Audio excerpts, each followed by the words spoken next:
What's good, people? Welcome to another episode of RNS. We are back. Your boy KWEKU'S over there with the do-rag and the shades. I'm liking these shades, you know. Really? They're not my favourite. They're not your favourite? No, not so my why'd you bring them? You got to switch it off, innit? Yeah, just got to switch it up. You know what? It's hilarious, right? Because shout out to Zach, been posting clips like mad over the last week or so, and we're up in the ante when it comes to the RNS podcast. But it's hilarious how triggered people get with us wearing sunglasses indoors. Bro, the Liverpool fans. Bro, nothing triggers gammon more than black men wearing sunglasses indoors. No, but do you know what it is? I think sunglasses indoors is an old head thing, because I remember my parents hate it. I remember like when I was producing Weekend Breakfast the other day, I remember I put my shades on because I was going to the races.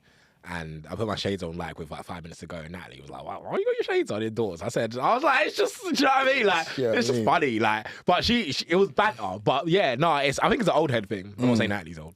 Yeah, it's an old head thing. Remember when Jed Spence did his interview with Rio and he was wearing sunglasses indoors, and he was dropping some gems, but all anybody could talk about was the fact that he was wearing sunglasses indoors. Yeah, it's crazy. Yeah, what is it? I don't know, man. What is it? I don't know.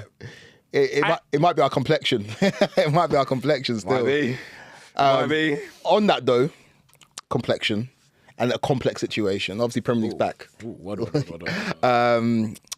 It kicked off with Liverpool versus Bournemouth. Sick game to kick off the Premier League. And do you know when, like, I feel we talk about the Premier League, how it's high intensity and how it's this and how it's that, but sometimes I think we just buy into our own hype. But when you hear a player like Hugo Ekitike, who's coming over to this league for the first time, does his post-match interviews, and he talks about it straight away, he goes, so much more intense, so much more physical, less space. You're like, yeah, this is that league, right? Doesn't necessarily mean it's the most technical, but it is that league. And I think Friday night, Liverpool 4, Bournemouth 2 showed you all that. Yeah, 100%. I remember I was, as a United fan, I was listening to Matthias de Ligt talk about what his first Premier League season, like, what's the main thing he said? He said, like, Serie A is tactical, but he just said the Premier League's just so much running. He said there's, like, if you can't, and that was a massive thing. That's why Man United finished 15, because we can't run. And so if you can't run in the Premier League, you're gonna, whether you think it's the best league or not, whether you think it's the most competitive, it's all about the intensity. And we saw that. But we are talking about the Liverpool-Bournemouth game. Unfortunately, even though that was a great game for the neutral, it was overshadowed by a racist comment by a fan. And for me, I remember at the time I was watching the game and I was just like, this was within the first half. I said, we are all so excited to have this Premier League season back. Everyone's happy that football is back. It's come back so quick. We're like, yes, the Premier League is back. Life is good again. And it gets ruined by one fan. Now, this is the thing. Racism is a societal issue, but there's also a massive issue in football. I think football can do better.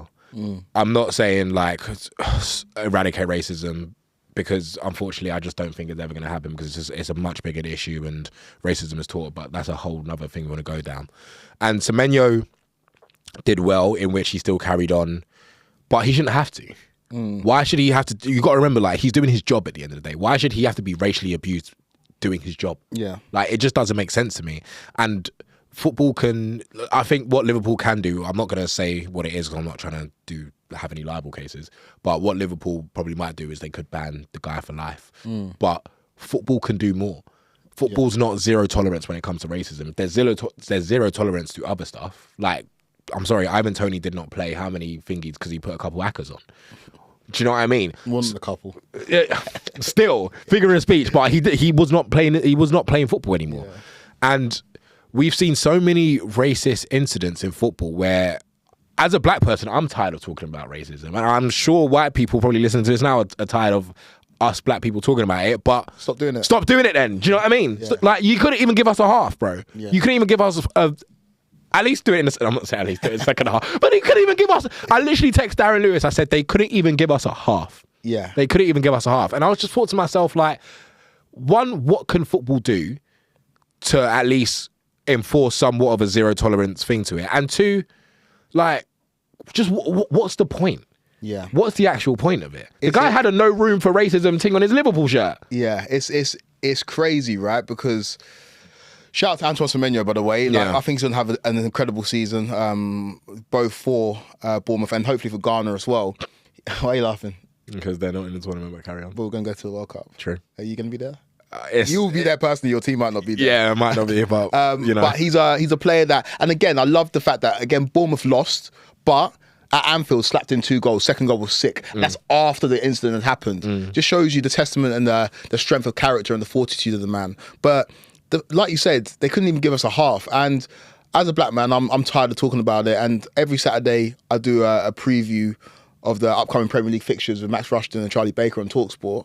And the first thing I'm talking about on the Saturday morning is a black player being racially abused. Max and Charlie handled it brilliantly, obviously, but it's difficult for them because they're not racist themselves. So like, how are they supposed to talk about another white person that is racist? And I think got to this point now where we're exhausted, right? Like you said, white people don't want to hear about it. Black people don't want to talk about it. We don't want to be racially abused. But what do we do about it? And I think credits to people involved on Friday, and it's weird to give people credit when black people have been racially abused. It was dealt with immediately. Yeah. It felt like Anton Semenyo's feelings were taken into consideration. The game was stopped. The broadcasters talked about it extensively. At halftime, that's the first thing they talked about.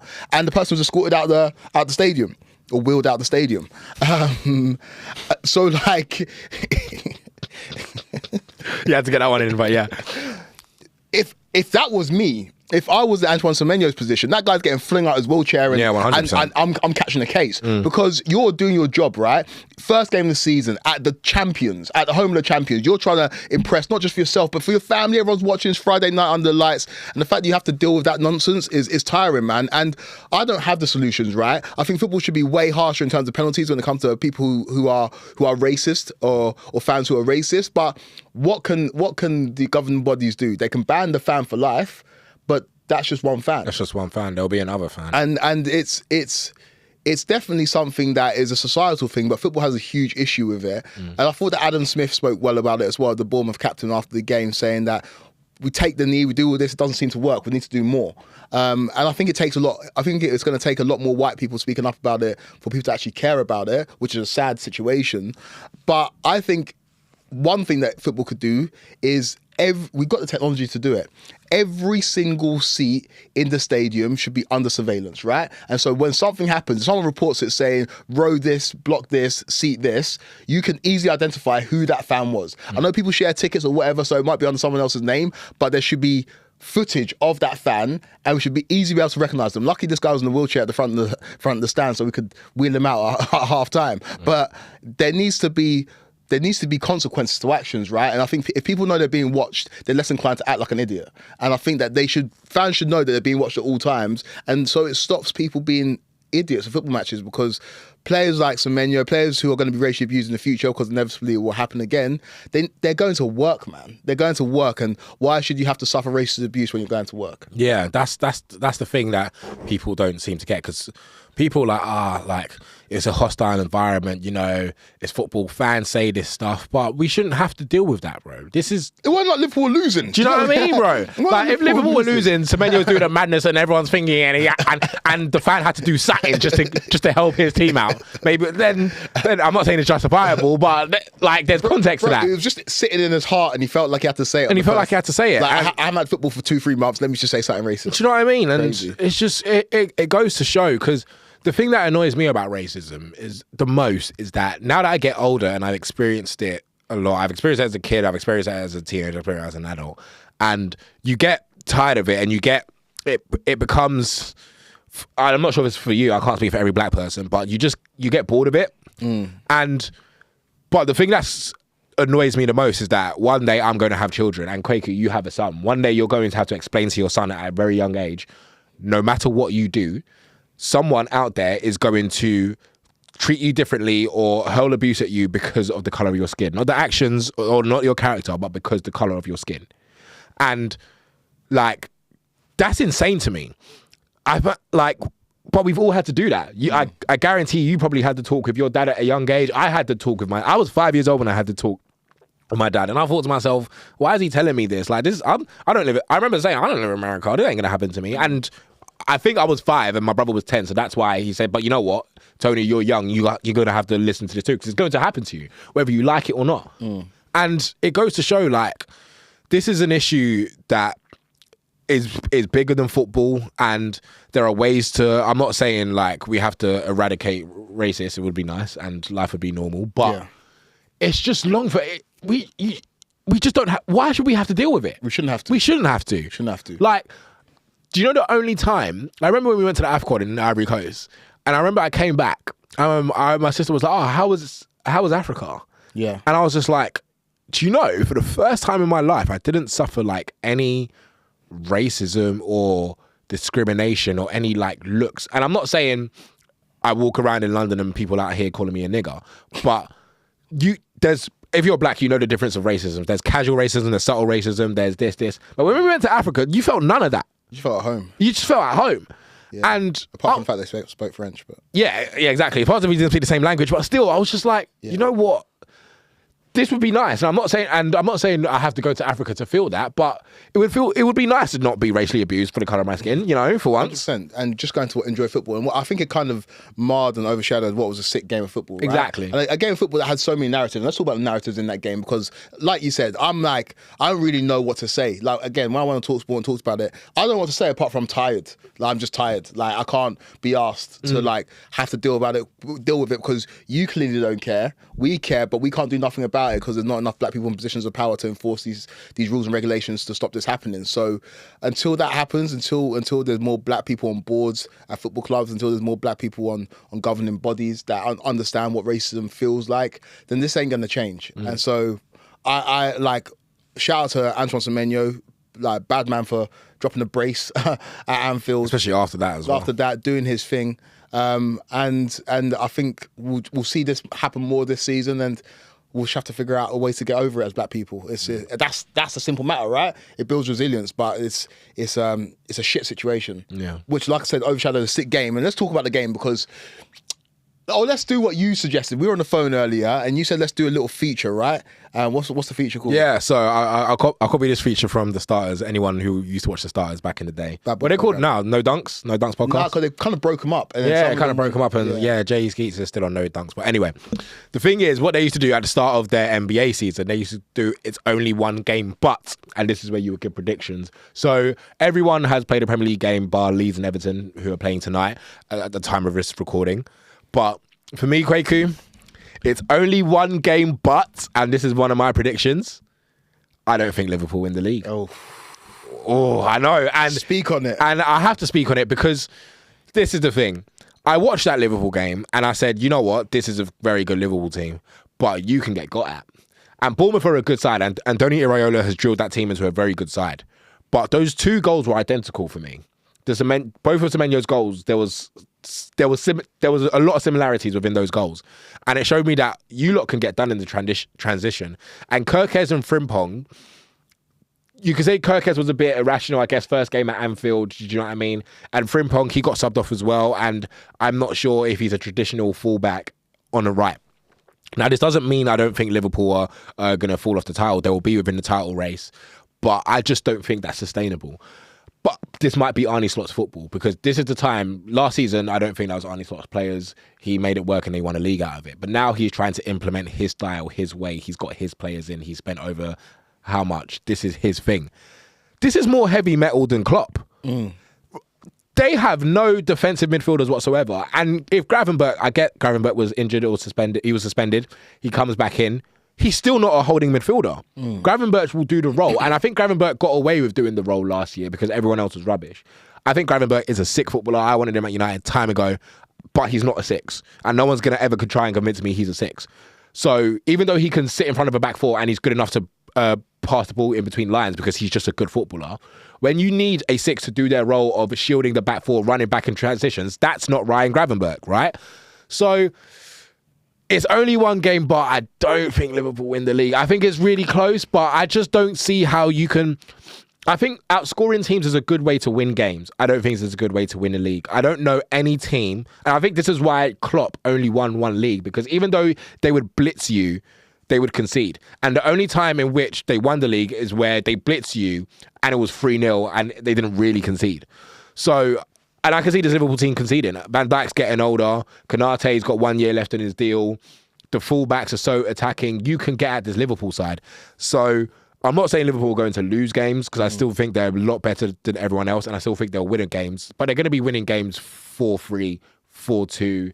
And I don't think that's a sustainable way to win the league when you have people like Arsenal who thrive on clean sheets and you have City who get clean sheets because they're just better than you. Yeah, no. And I don't hate that kind of hot take after game week 1 because we all saw it, right? And I think we saw it in Community Shield final as well, where they're going to concede goals. There is something a bit more frail about this Liverpool team, and Jamie Carragher was losing his mind on the commentary in terms of Semenyo's second goal. I think that's a really good transitional goal, but yeah, he was right. Konate was in no man's land. No one really engaged, and Semenyo just slapped it bins.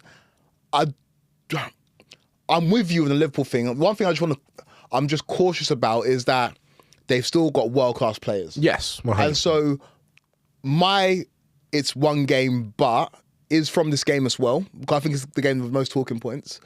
But it's one game, but by the end of the season, Van Dijk won't be viewed as the best centre-back in the Premier League. Ooh. And I don't get it twisted. I have said on multiple occasions, if you ask me who the best centre-back in Premier League history is, I'm saying Virgil van Dijk.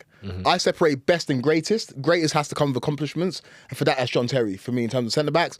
Captain Chelsea to 5 Premier League titles, was integral in all of those under different managers, in different ways, and did it for a long period of time. So for me, John Terry is the greatest, but the best I've seen in my eyes, I think the best everyone has seen, if they're being honest with themselves, is Virgil van Dijk circa, 2019, where he put his hand out and nobody could get past him. That's the best I've ever seen. Van Dijk, yeah. And then what he did last season has reminded us, right? We said, is he falling off a little bit? Last season he was back to his imperious best, like with the captain's armband as well. So for me, Virgil van Dijk is an all-time great when it comes to the Premier League. But and again, the feature is, it's one game, but, so I might be overreacting. But having seen some of the things from him in the game against Bournemouth on Friday, and also maybe I'm considering the Community Shield final as well, I think this might be the first season where we see serious slippage from Van Dijk. And not slippage as a result of tore his ACL, which fell off the bone and he's getting back to full fitness. Slippage in terms of, he's getting older and maybe he's going to have to adapt his game and he's not the same defender he previously was. So that's my hot take. Again, we want you guys to let us know what your hot takes are down in the comments below, because it's one game, but I've seen something. I've seen something. You've seen it. I took the shades off and I said, Tony, let me have a proper look at Van Dijk. I saw Konate next to him. I said, you don't look the same either. You don't look the same either, yeah, I said, man. you got contract negotiations in your head. Mark Gahey might be joining the football club. I said, you haven't got Trent there, you haven't got Robbo there. It's a different, the back four looks different. So if Mark Gahey joins, I still think Liverpool are in the same, I think Mark Gahey's a good footballer. I still think Liverpool are in the same situation. I just don't think they can, if they try play 37 more games like that, no, I can't. I don't think that wins the league. Not playing Champions League as well. Exactly. I think you've got to be somewhat resolute in defence. I think every single title-winning team was somewhat resolute in defence. United, when we had our free-flowing attack of Rooney, Ronaldo, Tevez, people don't remember. We went 11 games with 11 straight clean sheets with Edwin van der Sar. People don't remember that. Yeah. But that's because we had a good team and we were just better than everyone else. You can't be scoring. You can be scoring as many. You can outscore teams, but if you're not keeping clean sheets, and I'm skeptical right now. And I said it's only one game, but I'm skeptical of Liverpool keeping those clean sheets. I'm gonna do another one. Okay, well, really quickly in that Liverpool game, Hugo Ekitike, he's drawn some questions, right? Because sick footballer. I think we've all seen it. We didn't know how long it would take him to settle. We didn't know if he'd even be starting because we thought Isak was going to be at Liverpool by this point in the season. But I think what he's doing, or what he's done in his first 2 games in the Community Shield, he scored in this game, got a goal and assist against Bournemouth, is that he's making Liverpool fans who do really want Isak, but are like, we're content with what we've got. They're a bit like, if it's going to cause all this hassle and all this wahala, stay there. Do you blame him? Stay there. Do you blame them? Because it's 150 mil, which I think is too much for Isak, and you've got this guy who's come in and showed that he could do the job. What's Isak going to come and do? Isak's a better player than Ekitike right now, but who says in 2 or 3 years Ekitike is not on that level? And they signed him for 80 million anyway. 150 M's. If you're a Liverpool fan, I think these goals from Ekitike are softening the blow, right? Say when Liverpool actually play against Newcastle next week, Ekitike goes and bags the brace. I'm telling you, Liverpool fans will be like, you know what? Let's keep the 150 mil for signing up for a DM. For a DM. For something else we need. Let's go and get Belabor next summer or something. You know what I mean? Let's go and test the water. Because I don't know if, with all that noise around Isak, with all him going on strike and all the kind of bad will that's involved, and considering the fact that he didn't do pre-season, so it's going to take him about 4 or 5 games to get up to scratch. Because I remember when Harry Kane went on strike, the season that he tried to join Man City, in the summer of 21. He went on strike. He missed the first game. He came back for the second game. Harry Kane scored 1 goal in the first 13 league games that year. Yeah. Bro, and that's Harry Kane. He still got 17 league goals because he's Harry Kane. But he scored 1 in the first 13. So, and Isak's a streaky player. So by the time you get him settled into this team, you're going to be in September, coming to October. And you can't be 150 million and streaky. And you can't be 150 million streaky. So he needs to hit the ground running with no preseason, getting used to teammates. 100%. As Liverpool, as the clock's ticking down right now, do Liverpool just be like, allow. We're all right, you know. Yeah. Like we want you, but for the money we've already spent over 100 mil, like, should we do it again? Do we have to? Yeah. It's problems. So I do think shout out to Ekitike because it's been a couple of good games for him. But I think that his performances are making Liverpool fans not sour on the idea of Alexander Isak, but just a bit more, you know what, we don't actually might need him, and that's okay. That's okay. I don't think Liverpool fans will now, if they don't get Isak, say, oh, we can't win the league. They shouldn't anyway. Exactly. They're not allowed to say that. They're not allowed to. Like, I think it's like, it would be nice to have him. It would be great to have him. Everyone would love to have Isak, but 150 mil with all the noise and wahala, I don't know. Because what happens if Isak in 2 years' time joins Liverpool and then Real Madrid come knocking? Does he do this to them? Because I don't think Liverpool fans could take it, man. Like, Exactly. I don't think they could take it, especially after what happened with Trent this summer. But yeah, you're saying your other one game. Yeah, so my other, it's only one game, but I'm taking this to Molineux for what I saw with Man City. Back. Yeah, they were all. It's only one game, but I think City win the league, bro. I think City win the league because I'm sorry, they've signed. What I don't like is I'm an AC Milan fan, right? That's my second team. I do like to keep tabs on AC Milan. So I've been screaming Tijani Reinders' name for a hot second. Not only because he was named after Tijani Babadinga, little fun fact. Was he? Yeah, he's actually named after... What? Yeah. What other person do you know called Tijani? I don't know, man. Exactly. I don't know his origin. There's only 2 Tijanis out there, bro. Yeah. Yeah, no, because his parents were massive Ajax fans at the time. Okay. And Babadinga, you know, Nigeria's finest was cooking. So they named him after him. But hence why I was nearly named after Tino Espria. But anyway. Were you? Yeah, nearly. Yeah, nearly. But, you know, Tino. Yeah. Anyway, that's not the point. The point is that, yeah, Tijani Reinders is an absolute hooper. And then they've gone to go and sign Ryan Cherki as well. And everyone was like, but Ryan Cherki's not going to do well in the Premier League. And Pep didn't even start him because, you know, Pep's an insane you. And then he goes on to just both score in their debut. I do still... The Reinders one, yeah, I think seeing him in the Club World Cup and just seeing him play football in pre-season, I was like, yeah, you can play football, you're good. I don't watch AC Milan, so I've only grown off of what I've seen in the Man City shirt. And he's looked good for... And he's a goal-scoring midfielder as well. He's going to get goals. It's a good one situation. The Cherki one, it was... The situation for City at the Molineux, winning 4-0 was perfect. Everyone you want to score, scored, right? Haaland bags a brace, Reinders scores, Cherki comes off the bench and scores. I still have questions about Cherki under Pep. Like... That cameo off the bench has not been enough to convince me that Cherki will find a consistent place in this team. I still have questions about it. No one ever does. Yeah, I know. But Cherki's a quality player that could find consistent minutes anywhere else in the league. Yeah. And so let's just see how that works out because I'm not too sure. But Reinders, I think that's one of the best Premier League debuts I've seen in the hot second. Again, Wolves are terrible. I feel for them because they've lost all their best players. Over the last couple of seasons, think about the players they've lost. Yeah. I know you don't really rate Max Kilman, but Max Kilman and Pedro Neto last summer, and then this summer. I think Max is all right. Who's going to rate Max Kilman? All right, I just didn't think you think you're better at football than him. I never said that. Never in the once. Don't ever. You didn't. You said you're better than Mime Saka. No. Yeah. No. yeah. I'll admit that. But I never said I was better than Max. No, Max is a hooper, bro. He's hooping. And then this summer they've lost Cunha and Nate Nori, who obviously plays for Man City. So I feel Wolves are not a great litmus test because they're a poor side. They'll be struggling at the bottom of the table. But what I saw from Reinders, the fact that Haaland just reminded everybody, oh yeah, this guy's the best striker in the world. And the fact that Rodri comes back in September. Like I said, Reinders is there already. Ruben Dias, Haaland. Yeah. Even they've had the thing is, City still practically have their treble winning spine. So you've added a couple hoopers to that in Cherki and Reinders, and Oscar Bob is back. And so if City go on to win the league, everyone's gonna be like, oh yeah. Do you know, it was staring us in the face the whole time. Do you know what it is with City, yeah? When everyone's making their preseason predictions, I've heard more people say Chelsea than City, which is insane. Because it's boring. There's not narrative there, right? Yeah. What do you do at the end of the season in May when you're producing a show at TalkSport, trying to make that City story sexy? It's not. It's not.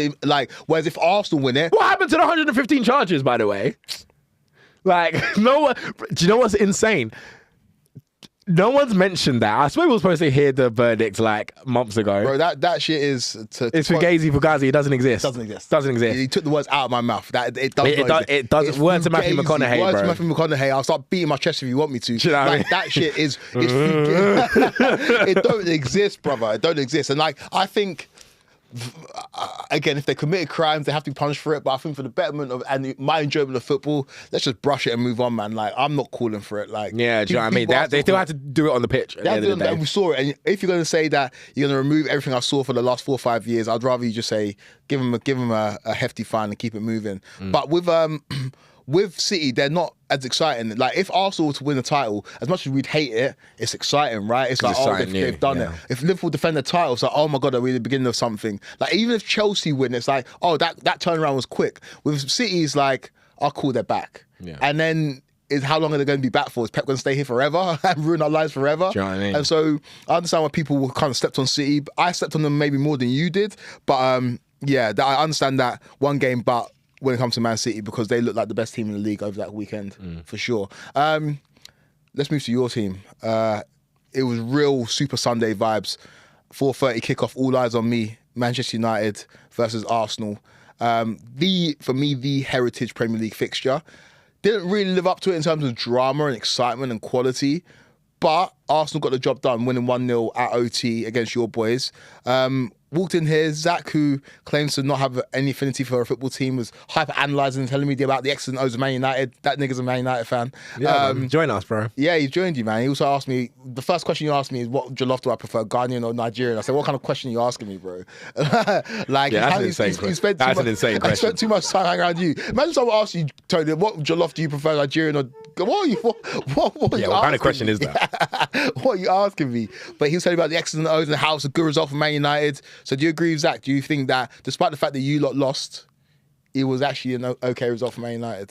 Do you know what? Yeah, I'm different to a lot of Man United fans just because like it's my club. I'm obsessed with them. So I am not. There's positives to take from the game, but I'm not saying it's a good performance because at the end of the day, if it's a good performance, we probably should have won the game. So I'm not going to out here and say it's a good performance. Would you have rather got battered for 90 minutes and won the game than put that performance in and win? I'd rather get battered. Oh, yeah. Oh. Yeah, you would. You'd rather get battered than win. Oh. Why? Because I thought they played well. Yeah, but really... See, this is the thing. This is the thing. I would have said yes, but now I'm starting to, because Ruben Amorim is in question. I think he's only won 7 Premier League games in like 27. Or he's like, yeah, bro, it's an insane thing. And bear in mind, Man United have not won back-to-back Premier League games since the start of last season under Eric Ten Hag. Bro, you see that nigga who's growing his hair, who will not cut his hair until Man United win 5 games in a row. Yeah, bro, you're going to be a dread. We haven't even done 2, let alone 5. So if we had a really bad performance and we still won, I don't think fans would be as happy. Fans would be happy because we beat Arsenal and we won the first game. But everyone who watched Man United, who watched that game, was looking at Man United's performance rather than the actual end result. Because I know Man United are not getting results, but the performances we were putting in, the fact that Ruben Amorim is still our manager, the performance we were putting in, everyone's like, we need to see what this team is like because we didn't know. Because they finished 15th, they've spent over 200 million. Like, what are they going to cook up? And so with the performance, you saw some things there. You saw the likes of Matheus Cunha, who had a really good game. You saw Brian Brumo. That link-up's going to be fine. But again, for me, I don't care about that because I already seen him in the Premier League, so I already knew what I was getting. I'm still sceptical of the things that lost us the game, which was our keeper situation and I think the midfield as well, because at the end of the day, how we conceded that corner was Bruno giving the ball stupidly to a hospital pass to Lenny Euro, which we conceded a corner, and that's how they score from it.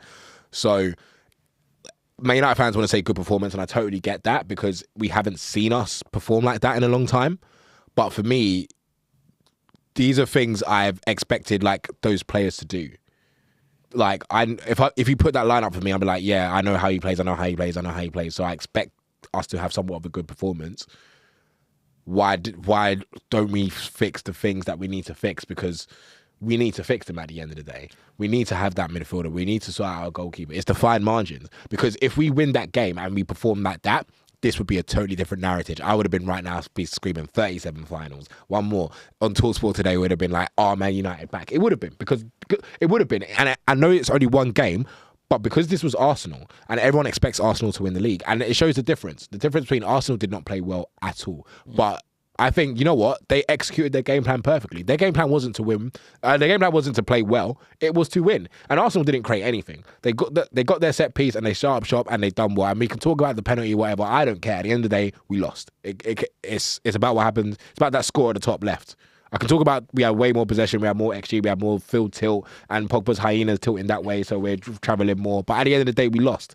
So, well, that's what I'm saying. So when you gave the answer, when I said, would you rather play that way that you did and lose, or play badly and win? For me, when I'm looking at Man United's fixtures, right, next two games are fairly winnable. Fulham away and Burnley at home. You should win those two games. I think, see, the thing is, I think those are more important.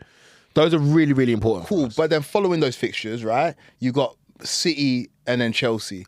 And so for me, not for me, I don't care, I'm not a Man United fan, but like it's always for me been about winning. And when you win not playing well, there is something you can take from that, because like, yo, we could be a lot better than this. So I feel like and you're a Chelsea fan, and you might not used to that all the time. Oh, that's heritage. That's heritage. Yeah. And I think, it's all well and good. It's not heritage for us. Yeah, it's not heritage for you, but it's all well and good come away and be like, yeah, we played well, but I think you'd be feeling a lot better right now if you played like ass and won. You just would. I would be as a fan. And then you'd be screaming even more 37 finals. Got it done. Got that one. Because Arsenal at home is a tough fixture, right? Look at the fixture list throughout the course of the season. That's in your top 5 most difficult fixtures. Arsenal at home. Like, maybe historically you'll say no, but if you're being realistic, Liverpool home and away, Man City home and away, Arsenal home and away. Like, they're the best teams, and Arsenal home for the first game of the season, say you beat them, all of a sudden it's like, we could navigate through it. And so I get the sentiment, like, we played well, we lost, but ultimately you want to see those 3 points. I think Liaz, he put out a video, it was good. He goes, I'm not angry, I'm just disappointed, because we played well, but we just didn't get the result. And I think, like, say Dorgu's shot goes in and doesn't hit the post, or Mbeumo takes his chance, or do you know what I mean? I think you feel maybe a lot better. Maybe I'm wrong, but maybe I'm coming from a Chelsea fan's point of view. But seeing how you told me this, your start to season is difficult. If you come out the start of the season unscathed or on a certain amount of points, and you like look at your run when it comes to October, November time, then you're looking at the table being like, yo, we could go do something. We're losing on the first game just takes something away. Yeah, no, it does. It 100% takes something away. But I feel like Man United, or what we used to be, and Man United as a club we're different in the sense that Man United we have to win when you're Man United, but you have to win a certain way. I think there's only certain clubs like that. Barcelona can't be stinking it up. Jose Mourinho can't do his prime tactics at Barcelona. No. The fans will riot. I think Barcelona, Real Madrid, Manchester United, what we used to be. Liverpool as well, man. Liverpool. Yeah, Liverpool. Liverpool can't stink it up. No, but Liverpool stink it up and won Champions Leagues and no one cared. Yeah, that was because they were shit. Yeah, so no one cared. No one said, Liverpool, like, you have to play a certain way. I think Liverpool play a certain way now because Klopp has instilled that. But before that, what was the Liverpool way?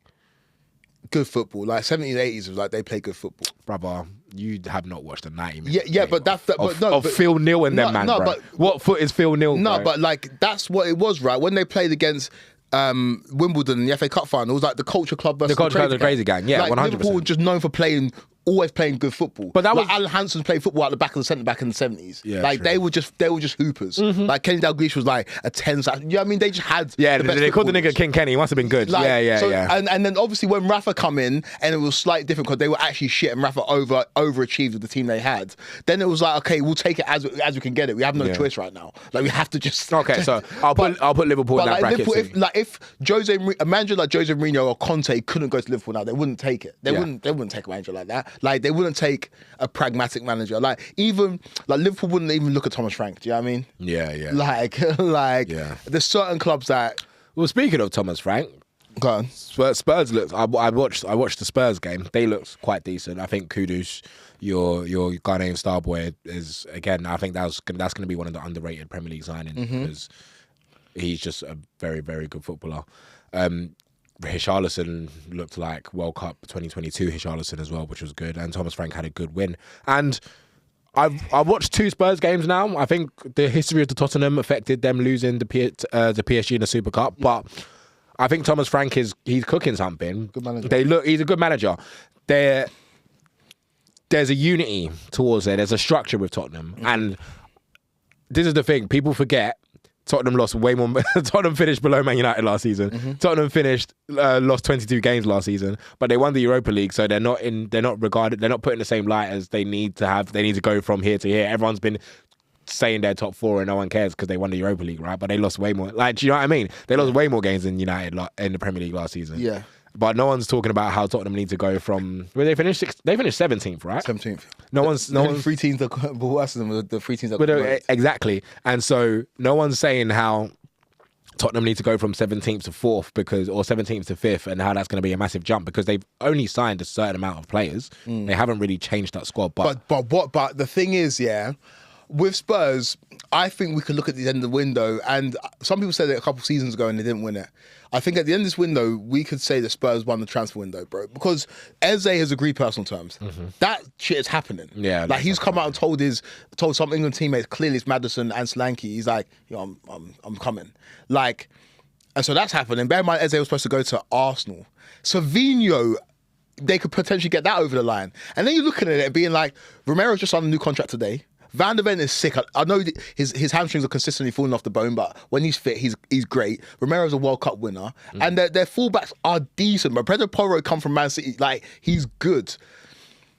And it's a Thomas Frank team, right? So they can do it in multiple ways. Last season, we saw periods of the season where they blitz teams and scoring goals in the first minute. And then they can also shut up shop like in a more pragmatic way and go 5 at the back. And I'm saying, if they bring in Eze and Semenyo alongside Kudus, and Carlson scored overhead kick. You still got Kulusevski as well. And you got Kulusevski and you got Solanke, who's a good footballer. You got Paulinho in midfield, who is a Premier League midfielder. All of a sudden, you're saying, yeah, like Spurs can do something under a good manager. Like, not saying Spurs are ever going to win the Premier League. I'm never going to say that. But they're in the Champions League, and again, I'm never going to say win the Champions League. But they can maybe get back to a position where, maybe not this season, but next season, where Pochettino had Spurs, where they were consistently like competing. They were one of the better teams in the league, hard to play against, and had some exciting players. Because Semenyo, Eze, and Kudus behind the striker, you could do a lot worse than that. Yeah, you can do a lot worse than that. So shout out to Spurs. Again, it was only against Burnley. Burnley are probably going to go down. And yeah, I was going to say, what did you make of Arsenal? Because we spoke about Man United. Arsenal got the job done at the end of the day. But is there any concerns for you about that performance and going forward? Because correct me if I'm wrong, I don't think any single Arsenal player had a good game. No, they didn't. For Arsenal, this game felt like, and I think Gary Neville said it on his podcast, or maybe Pete Drew said it, it felt like a game in April, right? Yeah. Where you go away, you get the result. Like like the way they celebrated after, they were yeah. And that's how it's going to feel for Arsenal, right? Because they're the team that come to the season with the most pressure. Like Liverpool, yeah, can you defend your title? Like, I think Liverpool should have a lot more pressure than they do, but people are telling me that, I'm not going to go. Yeah. So, like, whatever. The pressure's alleviated from Liverpool for various reasons.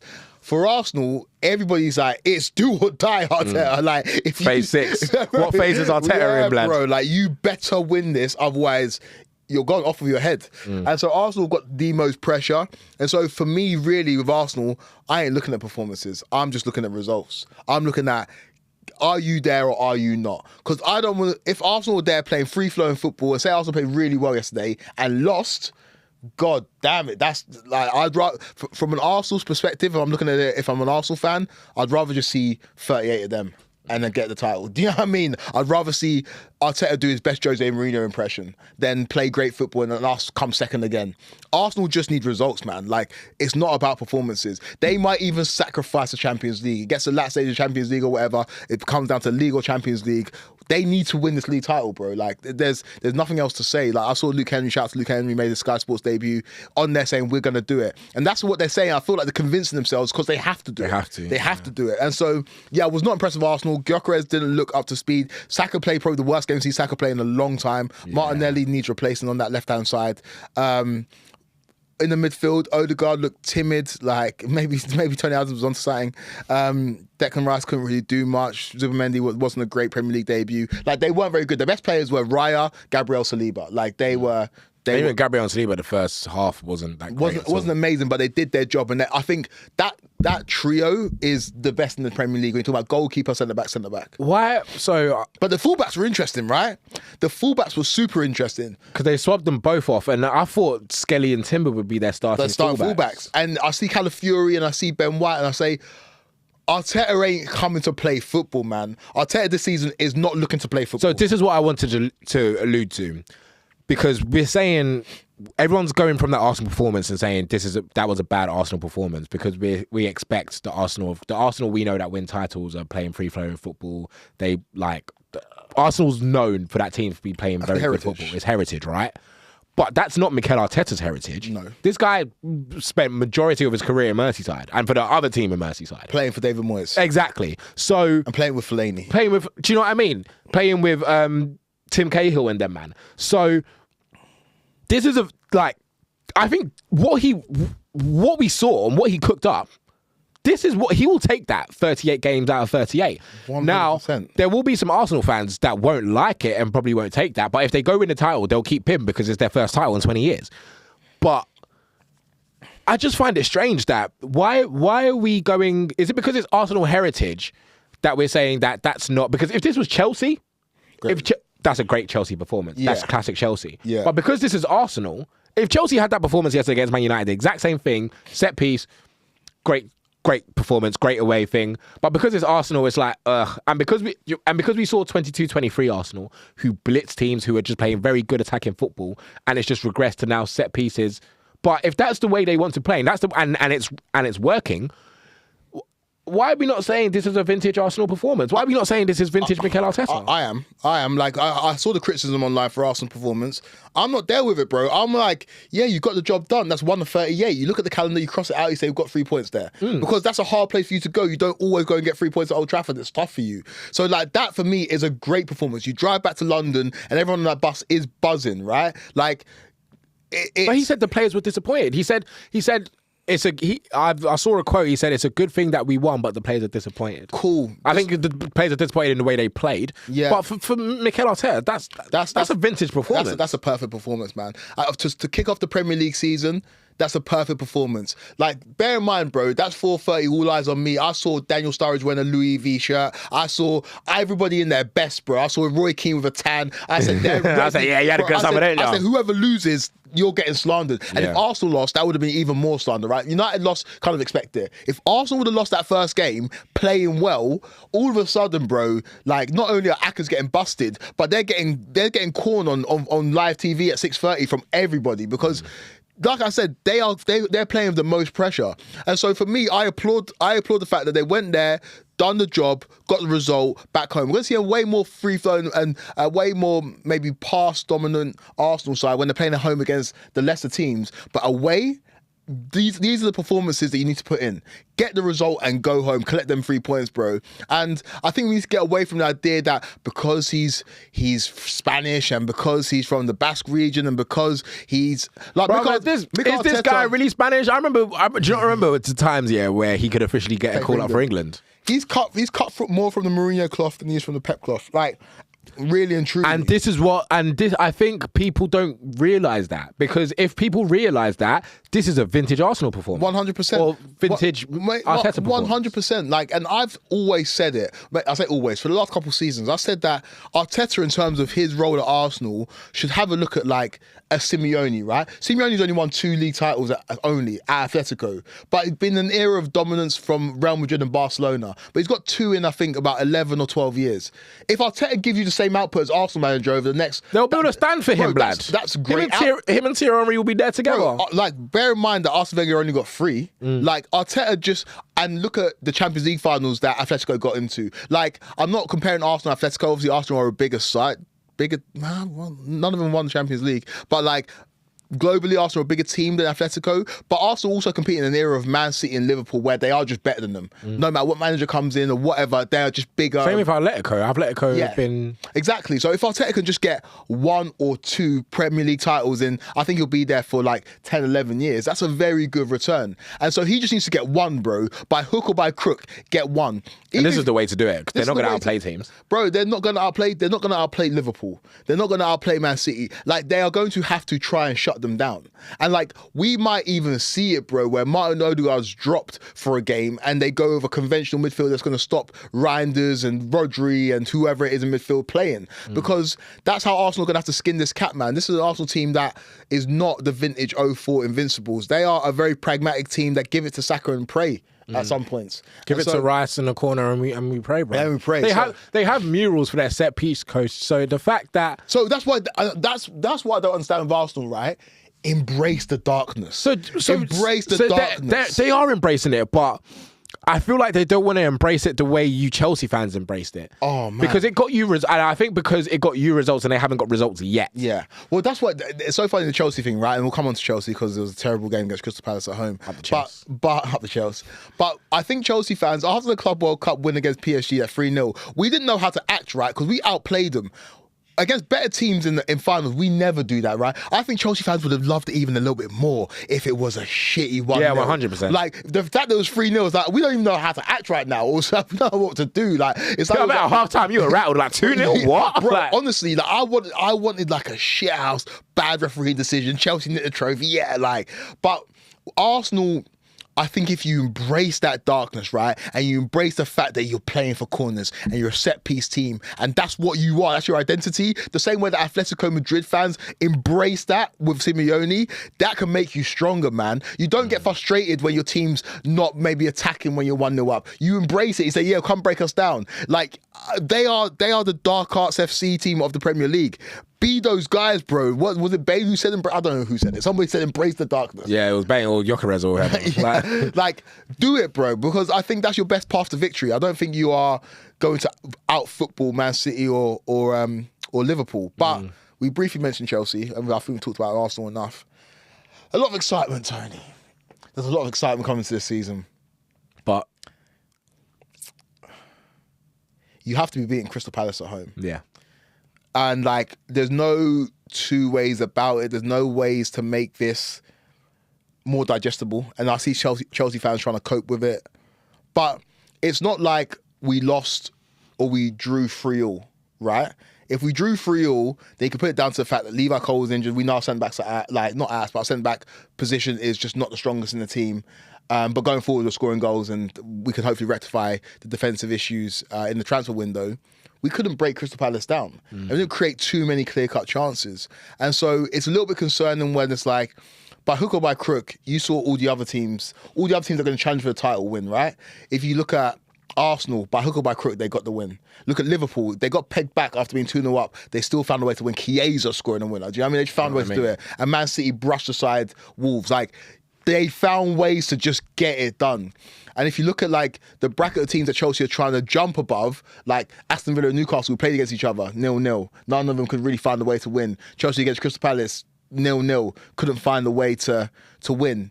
You think about where Chelsea trying to position themselves, they're trying to get away from that chasing group and trying to catch that elite group that have been the 3 best teams in the country for the last 3 or 4 seasons. I think Chelsea are just caught in that never region where we're not quite at a point where you see Palace at home and you book it as a guaranteed 3 points. It's still going to be a struggle, but we will more times than not win those games. And so for me as a Chelsea fan, it was just frustrating to watch that game because I'm like, we've got so much attacking talent, right?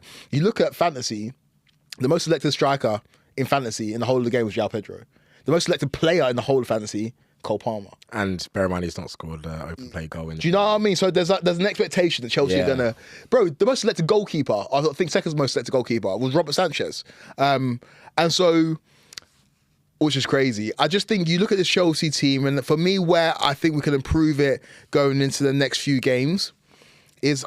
And again, I hate to bring it up. I spoke to Cole Palmer. I don't know if I told you, but I spoke to Cole Palmer in New York. Yeah, in New York, man. Central Park was crazy. CP and CP. But I talked to Cole Palmer. He told me that his favourite position is not as number 10. It's just off the right-hand side. Like that half space off the right-hand side. I know the club for you, Cole Palmer. no. Well, you? Yeah, right 10. Nah, but, And Bumo, what's what? nah, no way. But he played at 10 against Crystal Palace, and it was, you could see he was marked out the game, and it was Pedro Neto on the right, and it was Jamie Gittins on the left. I think going forward, you start, when you line them up, you start Cole Palmer as the number 10, you have Esteval Willian on the right, but Esteval said himself, his favourite position is the 10. So when we saw them in pre-season, Esteval and Cole Palmer playing together, it's like, oh, you're just good footballers that don't speak the same language, but you speak the language of football. Yeah. You just know, like, you just saw them pass the ball to each other. You're like, oh, you both just know that you're better than everybody else. So you just find a way to get those two players on the pitch.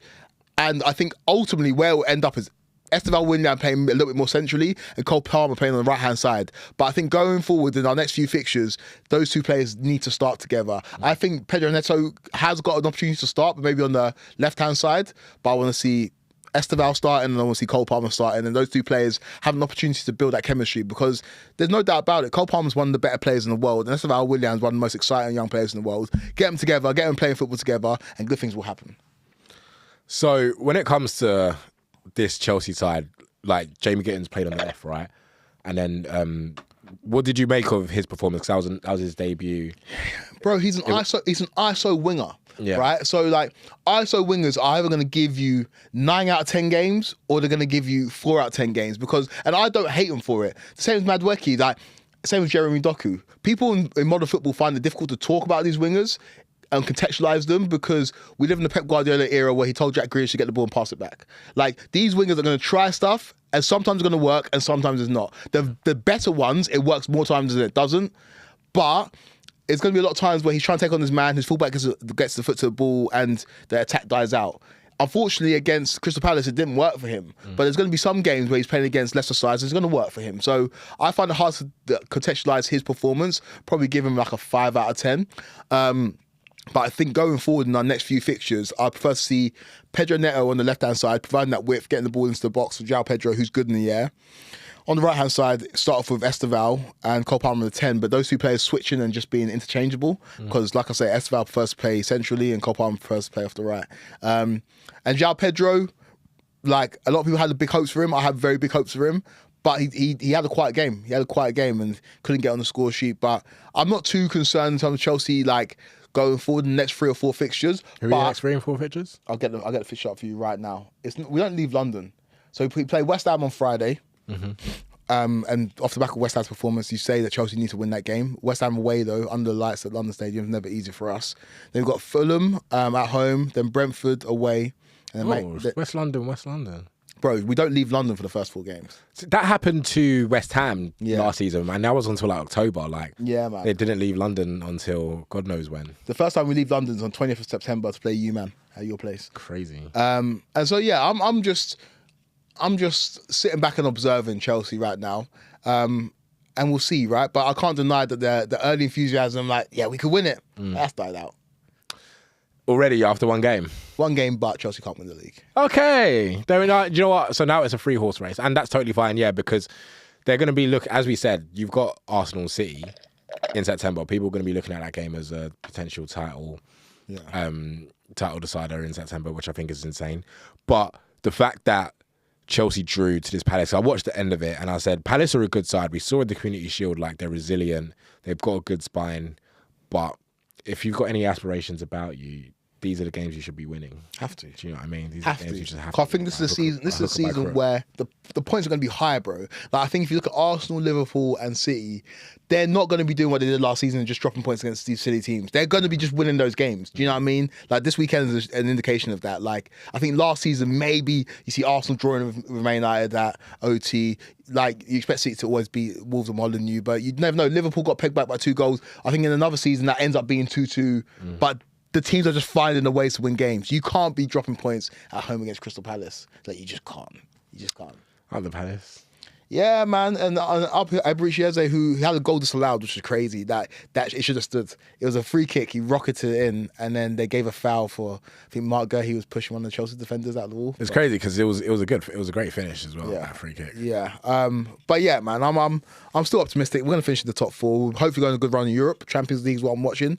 But Yeah, Chelsea in the league. I'm not too sure, man. I couldn't even tell you when the Champions League starts. That's how you know we're not playing Europe this season. Yeah, hearing that but for a while. this is the thing, bro. There's 9 teams playing in Europe this season, Yeah. which is unprecedented. This is why what made me annoyed about United is that I don't want to bring it back onto United, but what made me annoyed about losing that game was if there's someone to try and like tackle this top 6 or the top 6 mafia or whatever, or anyone playing in Europe, this is the time to do it. Yeah, 100%.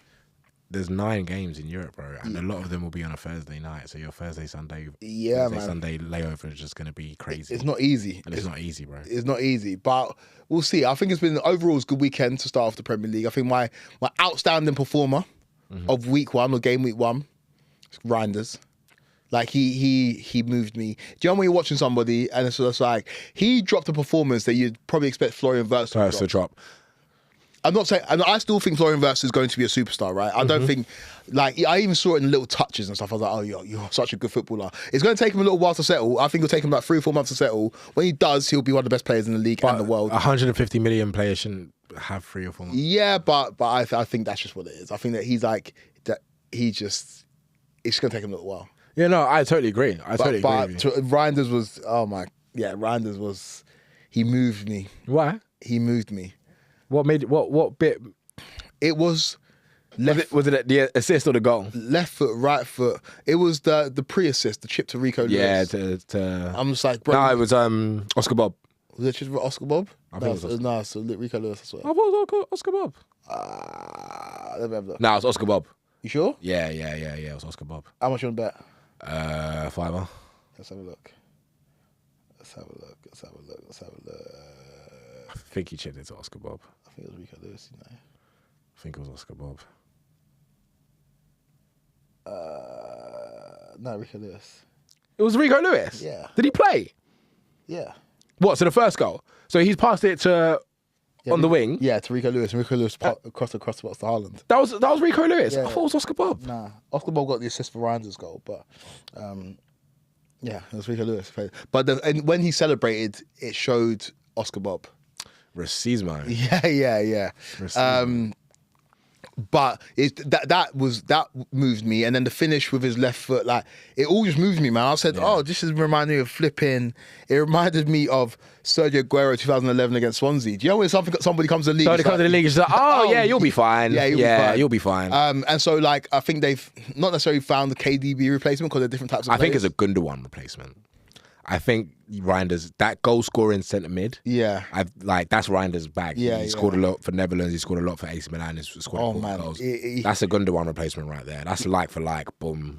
Good footballers that can score goals from centre mid. Bro, well, that's City's bread and butter, right? Yeah. Like, think about how many legendaries. And City have only been a good team for the last 15 years. Think how many legendary midfielders that. Bro, how many midfield statues are going to be outside the Etihad, bro? You like David Silva, Bernardo Silva, KDB, Yaya Toure. Like, bro, they've just had like Fernandinho. Yeah, like they've had legendary midfielders pass through that football club. Gundogan was the captain when they won the treble. Yeah. And he scored. He went to Barcelona, then he came back. Bro, Rodri's won a Ballon won a Ballon d'Or. Midfield, because Pep's a maniac, and also because he played in that position. Midfield at centre mid. If you're a centre mid and you want to become the best footballer in the world, one of them, go to Man City. Bro, I saw Fabian Delph hoop. Bro, hoop. I saw him at left back, bro. At left back. Yeah, but that's my player for game week 1. Who's your player for game week 1? I don't want to give it to a Liverpool player. I don't want to. The player. Okay, I'm going to give it to Mateus Cunha. I'm going to have a bit of bias here. I was moved. Mateus Cunha. Yeah, I was moved. And the reason I was moved because I've been watching at Old Trafford Garnacho and Højlund for the past 2 years, bro. So when I saw that little touch he done where he went past Ben White, and I said, that's a Man United player. That's the type of player. And what I like about him is that he likes to press. He likes to. I remember watching in pre-season, he got an assist for Brazil where he just ran. Like, his dribbling is very underrated. And in fairness, I saw it. I saw it when they played against you. Yeah, brother. I was I was in Mykonos, right? That was the first game of the season. Oh my God. And I watched that game in a bar in Mykonos. And I remember being drunk as hell, but thinking, why is Matheus Cunha running through Old Trafford like this? Yeah. And people got to remember, Old Trafford is a big pitch, right? Pitches are like, you have to have a certain amount of dimensions, but Old Trafford is a massive pitch. So when people run in Old Trafford, they glide. It looks like they're gliding. So when I've always said, when Man United get seshed at Old Trafford, it looks horrible because the pitch is massive and we just look like, where's the ball? That's what I'm saying. When Casemiro is running around, like when we got slapped by Liverpool and Casemiro was running around and thinking was like, leave the football before the football leaves you, because Old Trafford's a massive pitch. So for people like Matheus Cunha who can dribble, Old Trafford's going to be his playground. He's got the number 10 on his back. And I don't want to say like he's my player for game week 1, but I'm saying this because I'm a bit biased. But I like that performance. I like the fact that even the fact that he didn't score, he had chances, he was making things happen. And I said, you know what? We're working towards your teammates. We'll be fine in that sense. Like that left 10 is yours, my guy. Yeah, I agree. I agree with I don't agree with the game week 1 player, but like No. Well, I didn't want to pick a Liverpool player. Semenyo? Yeah. Antoine, my bad. Antoine Semenyo, not only for you getting on, I don't want to congratulate him for getting on with it because he shouldn't have to do that. Yeah, but the performance was crazy. But the performance was crazy, regardless of the racist abuse. The fact that you done that, because my head would have been hot. Bro, that guy's getting... Do you know what I mean? Yeah, you can't. But my head would have been hot. But the fact that he still done that, Antoine Semenyo, yeah, definitely my player. Because, and you know what's crazy? And this is why I don't get into fantasy. I had him on my bench. He was on my starting 11. I had him on my bench. Let me just go through my fantasy real quick because Zach needs to dip. Boss man's telling us he needs to go. Oh, is it? Yeah, you could tell. I could tell. How did you know? I could tell because you weren't paying attention. We said cut it. You were just nodding your head. Me like, yeah, guys, wrap this up. My fantasy, I had Semenyo 15 points. Had Ekatike 11 points. Oh, Bro, my bench is.